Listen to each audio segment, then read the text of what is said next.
The notification light on my phone blinked at 11:51 p.m. It was the only light in my cabin, a sharp beacon of intrusion cutting through the deep Colorado silence. The message was from my mother, Holly. It didn't say hello. It didn't ask if I was awake. It read, quote, "Code isn't working. Alexis is freezing. Open the gate," end quote. I didn't get up. I didn't panic. I simply opened the security app on my tablet with a swipe of my finger. The grainy night vision feed showed my sister shivering by the keypad at the bottom of my driveway. But she wasn't alone.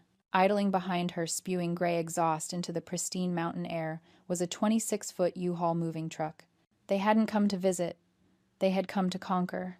Before we see how Julia handles this invasion, drop a comment and let me know where you're listening from and what time it is for you right now. I'd love to know who's part of our community. I did not text back. I did not call to ask for an explanation.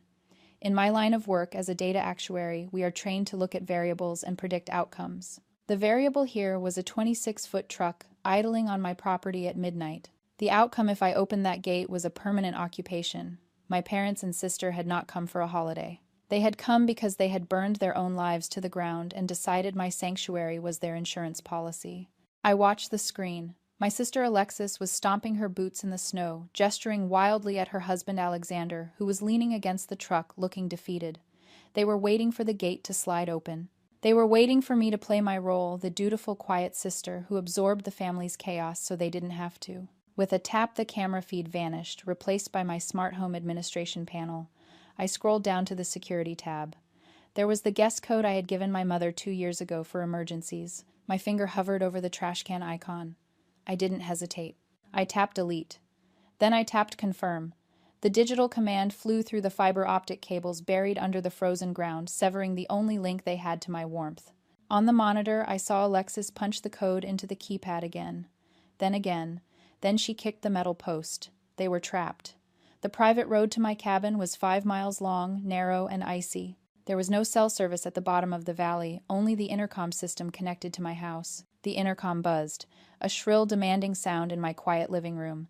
I walked over to the wall panel and turned the volume all the way down. Silence returned. I picked up my landline.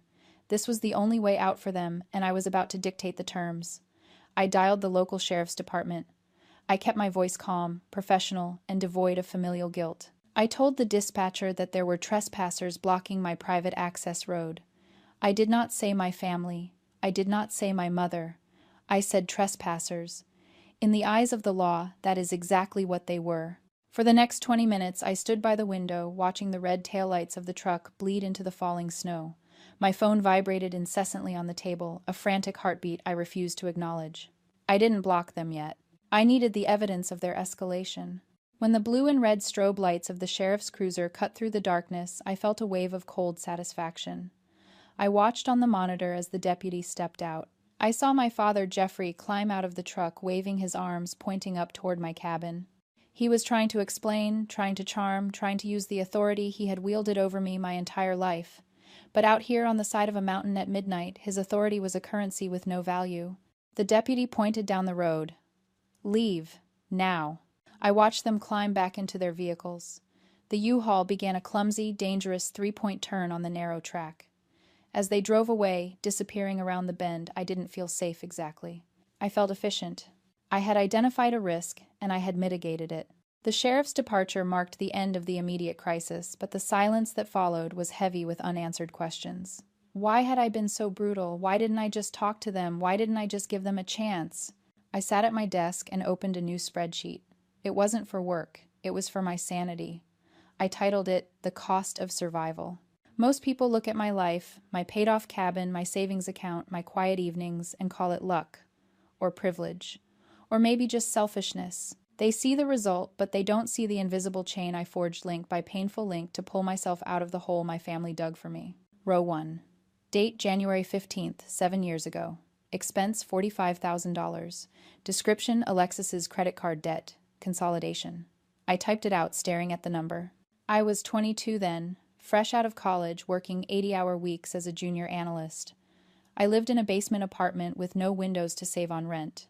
Alexis was living in a loft downtown, posting photos of her abundant life while drowning in interest payments. My parents had called me crying. "She'll be ruined, Julia. She'll never get a job with that credit score. You have savings. Help her. So I did. I emptied my account. I bought her freedom with my labor. Row 2. Date March 10th, 5 years ago. Expense $12,000. Description: parents' emergency home repair. Turns out the emergency was a sunroom renovation they couldn't afford.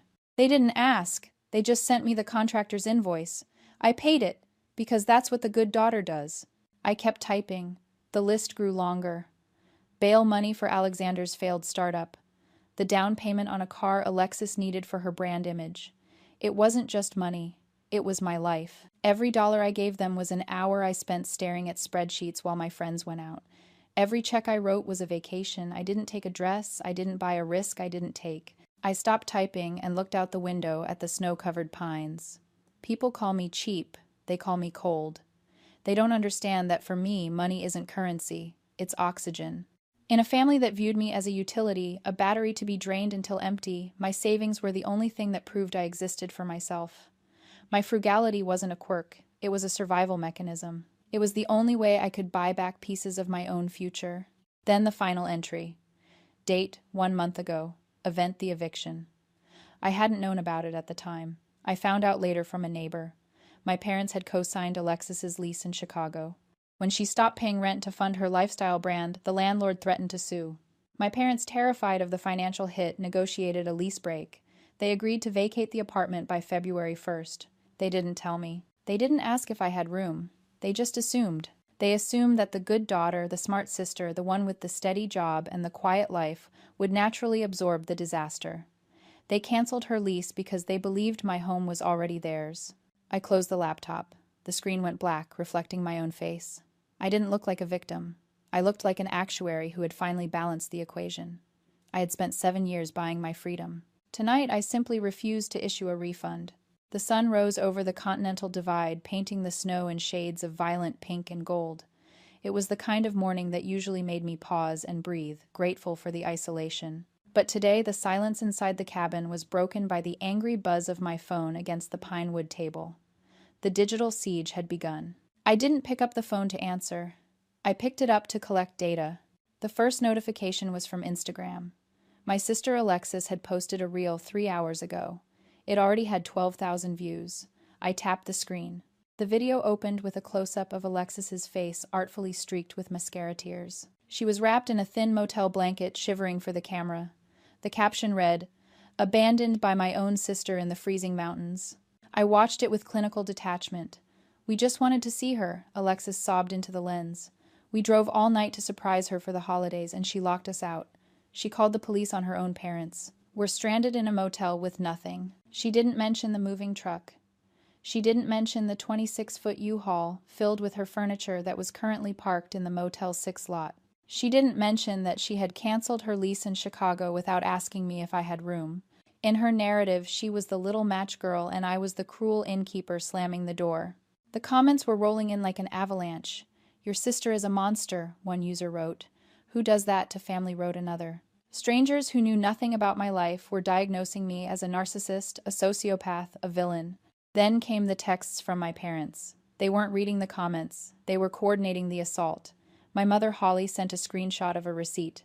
"We are at the Motel 6 in Silverthorne. The rate is $180 a night. We need 2 rooms.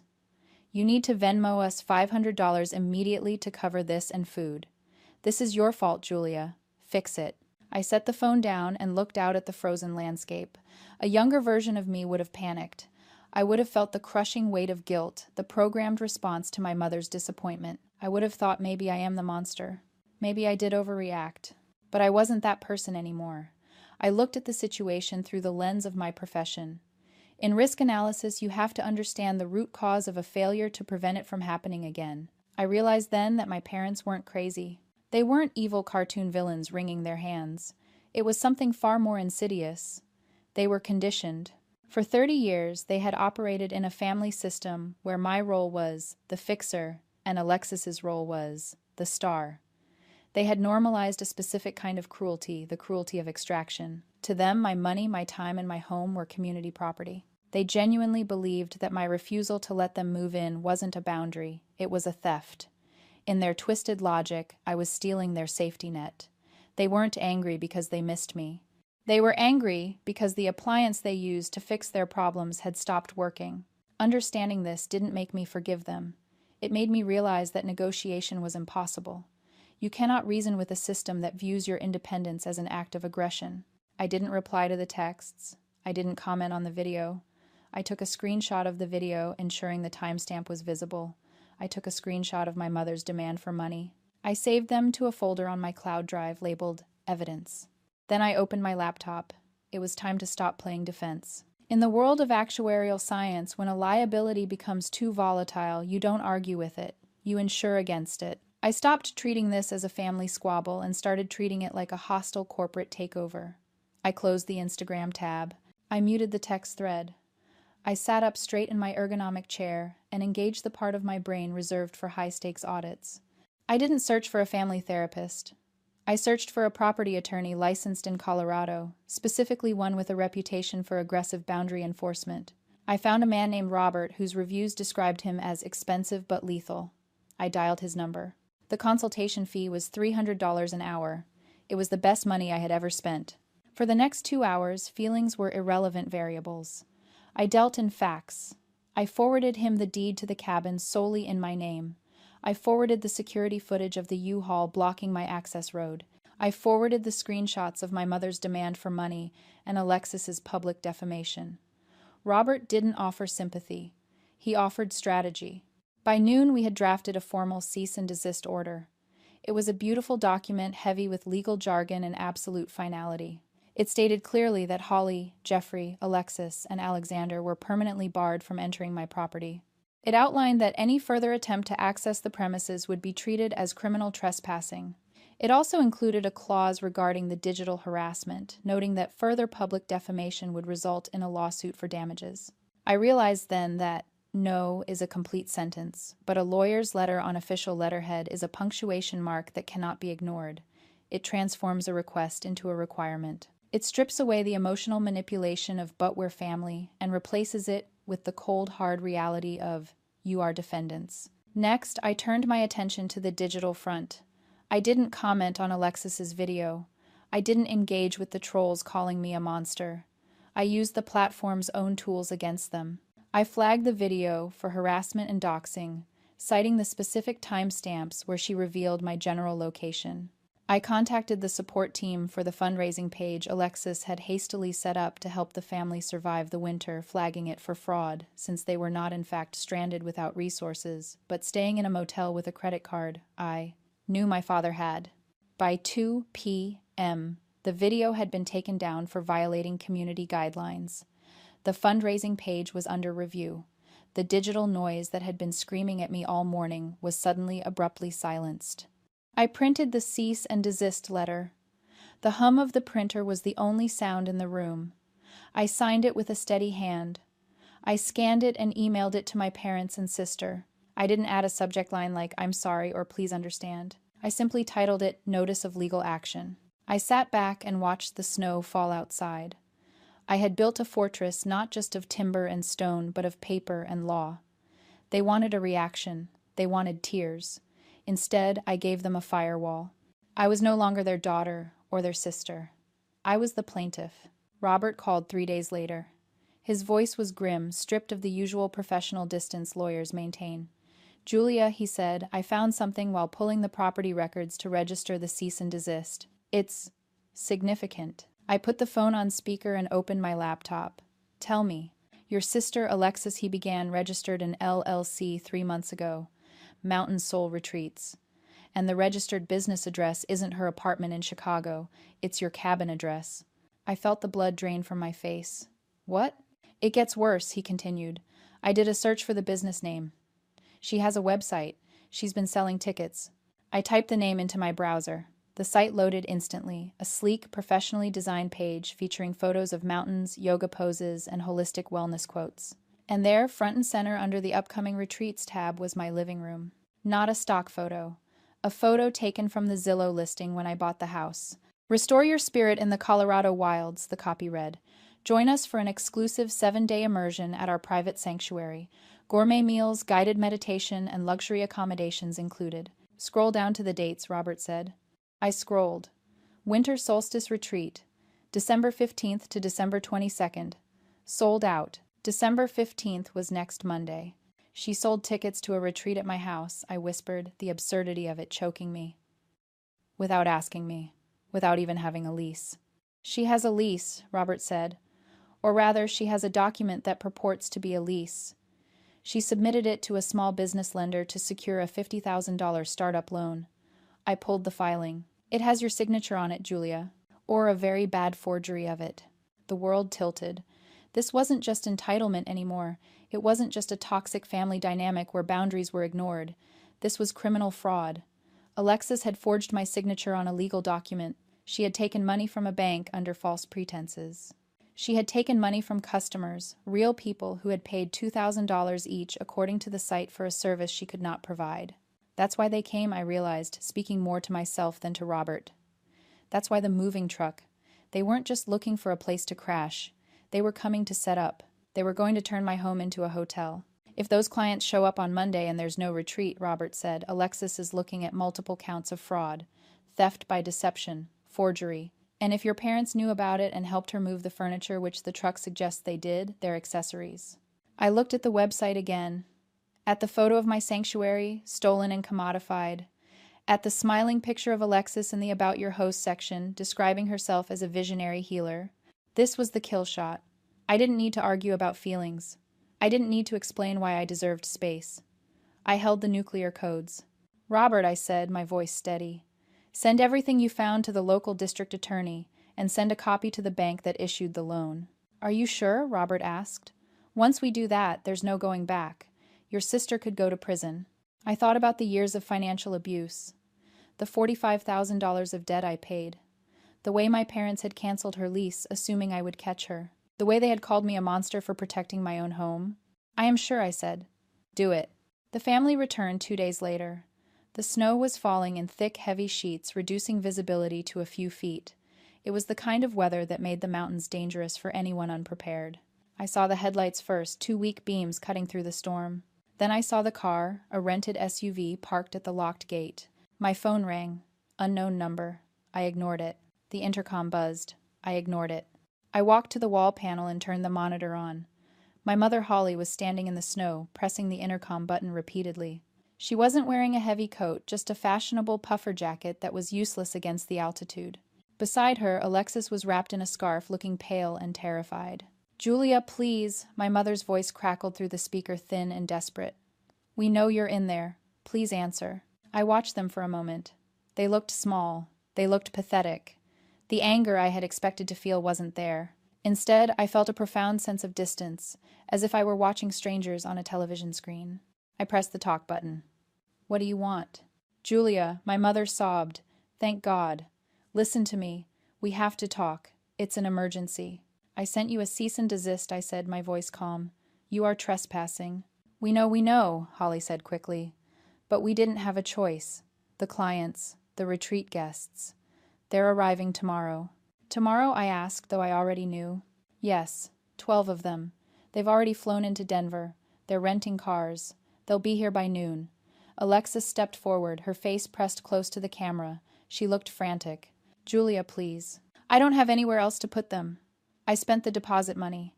I can't refund them. If I cancel, they'll sue me. I could go to jail. You should have thought of that before you sold tickets to a house you don't own, I said. I made a mistake, Alexis cried. I was just trying to build something. I thought you'd support me. You've always supported me. I supported you, I corrected. I enabled you. There's a difference. Please, Holly begged. Just for 1 week. Just let her host the retreat. We'll clean everything. We'll pay you. We'll pay you from the profits. Just save your sister. Please, Julia. If she goes to jail, it will kill your father. I looked at my father, Jeffrey, sitting in the driver's seat of the SUV, staring straight ahead. He couldn't even look at the camera. He knew what they were asking. He knew it was wrong. But he was here anyway, driving the getaway car for his daughter's fraud. This was the moment. The power flip. For 30 years, they had held the power of approval, of affection, of belonging. They had dangled it in front of me, making me jump through hoops to earn it. Now the dynamic had inverted. I held their fate in my hands. I could open the gate. I could save them one last time. I could be the hero. And then what? They would learn nothing. They would do it again, and I would be back in the cage, the useful appliance, the safety net that caught them every time they jumped. "I am not your insurance policy anymore," I said into the intercom. "Julia, don't do this," Alexis screamed. "We're family." "Family doesn't steal from family," I said. "Family doesn't commit fraud in your name. Family doesn't use you." I picked up a piece of paper from the counter. It was the case number the district attorney's office had given Robert that morning. "The case number is 224-CR-892, I read slowly. "That is the file number for the fraud investigation the district attorney opened yesterday. I forwarded them the lease you forged, Alexis. I forwarded them the website screenshots. The bank has already frozen the business account." On the screen, Alexis collapsed. Her legs just gave out and she sank into the snow. Holly screamed. "Go home," I said. "Go back to Chicago, get a lawyer, and never come back here." "Julia," my mother wailed. "You can't. You're killing us." I reached out and pressed the power button on the intercom. The screen went black. The audio cut out. The silence of the cabin rushed back in absolute and pure. I didn't watch them leave. I walked to the kitchen and made a cup of tea. I stood by the back window looking out at the forest, not the driveway. I didn't need to see them go. I knew they were gone. The next few weeks were a blur of legalities and logistics, but the chaos stayed firmly on the other side of the Continental Divide. Robert handled the district attorney's office. I handled the silence. I changed my phone number one last time. I deleted my social media accounts. I disconnected the landline. The only way to reach me was through my lawyer or by driving up the mountain, and after the sheriff's warning, I doubted they would try that again. Word eventually trickled back to me through Robert. Alexis was facing felony charges. The plea deal on the table involved probation, restitution, and a permanent criminal record. She and Alexander were being sued by the 12 people who had booked the retreat.